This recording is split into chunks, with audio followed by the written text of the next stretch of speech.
ಎಲ್ಲದಕ್ಕಿಂತ ನನಗೆ ಖುಷಿ ಆಗಿದ್ದು ತಾವು ಇತ್ತೀಚೆಗೆ ನಮ್ಮ ಸ್ನೇಹಿತರಾದಂತ ಉಪ್ಪಿ ಅವರ ಚಿತ್ರಕ್ಕೆ ತಾವು ಕೊಟ್ಟಂತ ಸಪೋರ್ಟ್, ಅದಕ್ಕೆ ಸ್ವಾಗತದ ರೀತಿ. ಬಿಕಾಸ್ ತುಂಬಾ ವರ್ಷದ ನಂತರ ಅವರೊಂದು ನಿರ್ದೇಶನ ಮಾಡಿದ್ದಾರೆ, ಅದ್ರ ಫಾಲೋ ಅಪ್ ಅಲ್ಲಿ ಮ್ಯಾಚ್ ಬರ್ತಾ ಇದೆ. ಅದಕ್ಕೂ ಕೂಡ ಈ ಸಿನಿಮಾದ ಒಂದು ಏನಂದ್ರೆ ಅದ್ಭುತ, ತುಂಬಾ ಜನ ಹೊಸಬರಿದ್ದಾರೆ ಸಿನಿಮಾದಲ್ಲಿ, ಕಲಾವಿದರಾಗಿದ್ದಾರೆ, ತಂತ್ರಜ್ಞರಾಗಿದ್ದಾರೆ. ಅವ್ರು ಎಲ್ಲರಿಗೂ ಒಂದು ಒಳ್ಳೆ ಭವಿಷ್ಯ ಇದರಿಂದ ಆಗ್ಲಿ ಅಂಡ್ ಒಳ್ಳೆ ಪ್ಲಾಟ್ಫಾರ್ಮ್ ಆಗ್ಲಿ ಅಂತ ನಾನು ಕೇಳ್ಕೊತೀನಿ. ಸರ್, ನೀವು ಮಾತಾಡ್ಬೇಕಾದ್ರೆ ಹೇಳಿದ್ರಿ 2.5 ವರ್ಷ ಅಭಿಮಾನಿಗಳು ನಿಮ್ಮ ಚಿತ್ರಕ್ಕಾಗಿ ಕಾದಿದ್ದಾರೆ ಅಂತ. 2.5 ವರ್ಷ ಕಾದಂತಹ ಅಭಿಮಾನಿಗಳಿಗೆ 2 ದಿನಾನೂ ಕಾಯಕ್ ಆಗ್ತಾ ಇಲ್ಲ ಸರ್.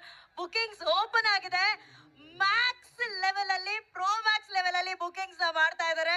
ಅದ್ರ ಬಗ್ಗೆ ಒಂದು ಸ್ಮಾಲ್ ಚಿತ್ರಣ ಇದೆ ಸರ್.